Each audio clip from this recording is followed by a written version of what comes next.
green plant with serrated leaves and a very distinctive and aromatic flower with certain properties. A plant that is becoming increasingly common in Uruguay. A plant once prohibited, now driving a legal and increasingly profitable industry. The cannabis ecosystem is huge and enormous and abundant because the plant is very abundant and versatile. We had millions of dollars coming in throughout a lot of years.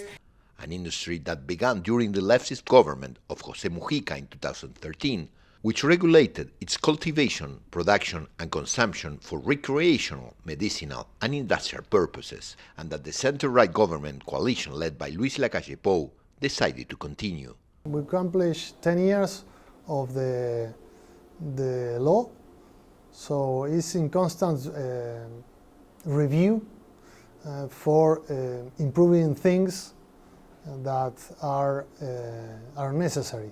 An industry whose product has already crossed borders.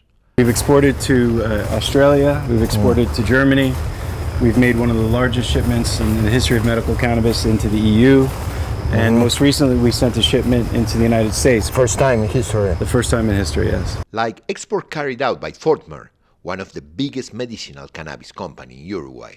Well, Uruguay was the first country in the world to federally legalize cannabis, so more than anything there was an opportunity that was given to us, and we were very fortunate to have received a license, and here we are. Processing room, now we are not actually in full operation since we are doing some maintenance work, but you can come in anyway. But there are also small startups like Extractos del Sur.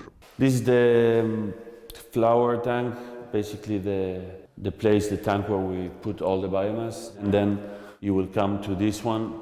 The material is going to stay here. It's like making a tea, basically. We're going to apply some heat to make this gas to evaporate and be sucked by the vacuum. This is a company of industrial extraction of cannabis. This is the first company in Uruguay and maybe in all South America, because it's not still made the licensee of industrial extraction of cannabis in all South America. The BHO. So this is like honey with cannabis. It's called butane honey oil. It's the honey from cannabis, and you take all the properties of the cannabis here. Like these companies, another 70 are dedicated to seeking different forms of business derived from the cannabis plant, trying to reach larger markets. There are a lot of people very interesting to enter to this history of the green gold. We are looking forward to arrive to new countries. And there are already more than 250,000 square meters planted in greenhouses, or more than 300 hectares in open sky plantation of cannabis or hemp all over the country, according to the Uruguayan Cannabis Chamber. So what do you feel when you see this moment, this picture? What are your...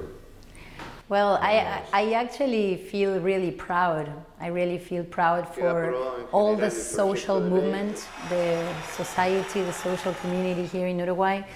This was a huge effort of a bunch of people that believed that the war on drugs was needed to be over in our country. That pioneer law that regulated cannabis in 2013 offered 3 paths to legally access the plant: buying it in pharmacies, personal cultivation, and cannabis clubs. There are 40,000 approximately people registered for autogrowth, 10,000 for members of cannabis clubs, and more than 63,000 to buy through pharmacies.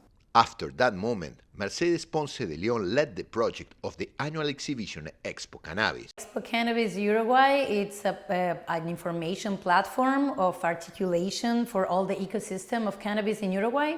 It was the first event of a regulated country. Uruguay was the first country in regulating a total way the cannabis plants. We were the first event that had the cannabis plant flowered in an event and the government with the booth. Despite everything, the law still faces numerous challenges. So today that we are exporting, we are having some obstacles due to the regulation we have that was not pre-thought, in certain aspects.